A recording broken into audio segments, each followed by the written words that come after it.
ଜୟ ଜଗନ୍ନାଥ। ଜଗନ୍ନାଥ ଶୁଭ ଶୁଭ ସକାଳର ସକାଳ ଶୁଭ ଶୁଭ ଅଭିନନ୍ଦନ ଅଭିନନ୍ଦନ। ଏବଂ ପ୍ରାତଃ ଭ୍ରମଣକୁ ସ୍ୱାଗତ। ପ୍ରକୃତିର ଦାନ ହିସାବରେ ଆଜି ଆମେ ଗୋଟେ ଗୁଳ୍ମ ବିଷୟରେ ଆଲୋଚନା କରୁଛେ। ଏ ଯେଉଁ ଗୁଳ୍ମଟି ହେଉଛି ଅପମାର୍ଗ।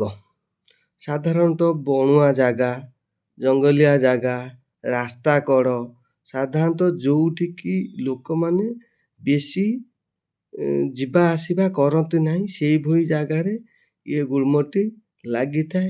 ଯଦି ବା ଆମେ ପଶି ଯାଇଥାଉ ଆ ଭିତରକୁ, ସେ ତାର କଣ୍ଟା ହାବଡ଼ା ହେଇକି ଆମ କପଡ଼ା ଲତାରେ ଲାଗି ଯାଇଥାଏ। ତେଣୁ ଜାଣିବେ ଇଏ ହେଉଛି ଅପମାର୍ଗ ଗୁଳ୍ମ। ଅପମାର୍ଗ ମଣିଷର ବିଭିନ୍ନ ପ୍ରକାର ରୋଗ ପାଇଁ ବ୍ୟବହାର ହୁଏ। ପେଟ ସମସ୍ୟା, ପେଟରେ କୃମି ଯଦି ହେଇଥିବ ଏ ଗଛ ଦ୍ୱାରା ଭଲ ହେଇପାରିବ।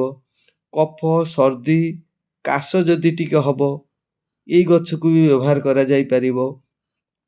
ମୂତ୍ର ସମସ୍ୟାରେ ଲାଭ ମିଳେ, ଯେଉଁଗୁଡ଼ାକ ପିସାବ ଜଳା ପୋଡ଼ା ହୁଏ, ପରିସ୍ରା ଜନିତ କେସ୍ ବା କିଡ଼ନୀ ଜନିତ ରୋଗ ଆମେ ତାକୁ ଇଂଲିଶରେ କହିବା, ସେଗୁଡ଼ିକ ଏ ଗଛ ଦ୍ୱାରା ଭଲ ହୋଇଥାଏ। ଚର୍ମ ରୋଗ ଭଲ ହେଇଥାଏ। ଆଉ ଜ୍ୱର ଯଦି ହେଇଥିବ, ଏ ଗଛର ବ୍ୟବହାର କରିକି ଜ୍ୱର ବି ଭଲ ହେଇଥାଏ।